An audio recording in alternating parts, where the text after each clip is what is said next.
फिर यहोवा ने मूसा से कहा कि क्या मनुष्य के क्या पशु के, इस्राएलियों में जितने अपनी अपनी माँ के जेठे हों, उन्हें मेरे लिए पवित्र मानना, और वह तो मेरा ही है।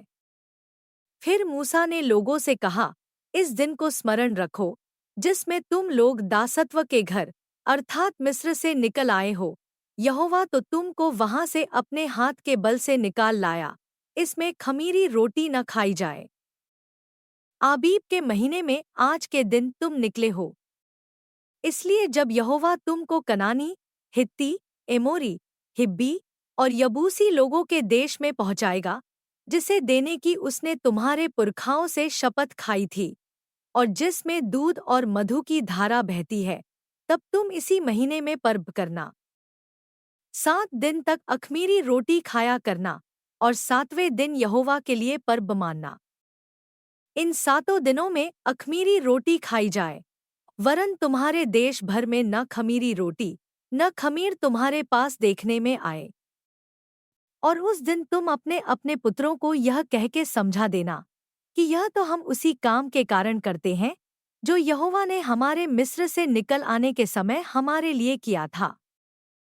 फिर यह तुम्हारे लिए तुम्हारे हाथ में एक चिन्ह होगा, और तुम्हारी आंखों के सामने स्मरण कराने वाली वस्तु ठहरे, जिससे यहोवा की व्यवस्था तुम्हारे मुंह पर रहे, क्योंकि यहोवा ने तुम्हें अपने बलवंत हाथों से मिस्र से निकाला है।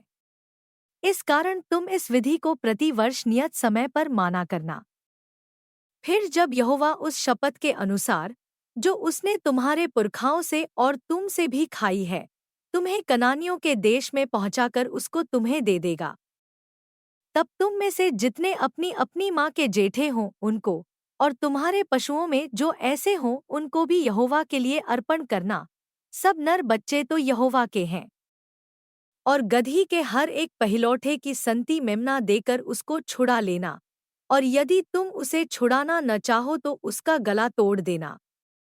पर अपने सब पहिलौठे पुत्रों को बदला देकर छुड़ा लेना।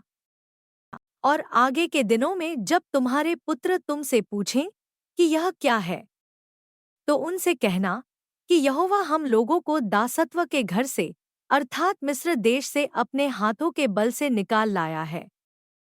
उस समय जब फ़िरौन ने कठोर होकर हमको जाने देना न चाहा, तब यहोवा ने मिस्र देश में मनुष्य से लेकर पशु तक सबके पहिलौठों को मार डाला।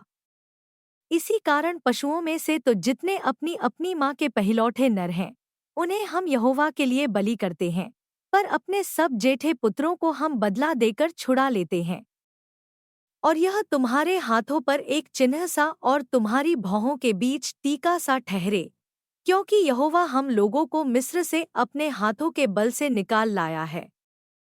जब फ़िरौन ने लोगों को जाने की आज्ञा दे दी, तब यद्यपि पलिश्तियों के देश में होकर जो मार्ग जाता है वह छोटा था, तो भी परमेश्वर यह सोचकर उनको उस मार्ग से नहीं ले गया कि कहीं ऐसा न हो कि जब ये लोग लड़ाई देखें तब पछताकर मिस्र को लौट आएं। इसलिए परमेश्वर उनको चक्कर खिलाकर लाल समुद्र के जंगल के मार्ग से ले चला, और इस्राएली पांति बांधे हुए मिस्र से निकल गए।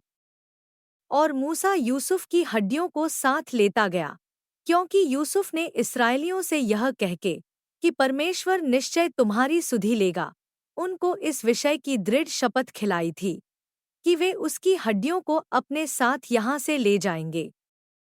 फिर उन्होंने सुक्कोत से कूच करके जंगल की छोर पर एताम में डेरा किया। और यहोवा उन्हें दिन को मार्ग दिखाने के लिए मेघ के खंभे में और रात को उजियाला देने के लिए आग के खंभे में होकर उनके आगे आगे चला करता था, जिससे वे रात और दिन दोनों में चल सकें। उसने न तो बादल के खंभे को दिन में और न आग के खंभे को रात में लोगों के आगे से हटाया।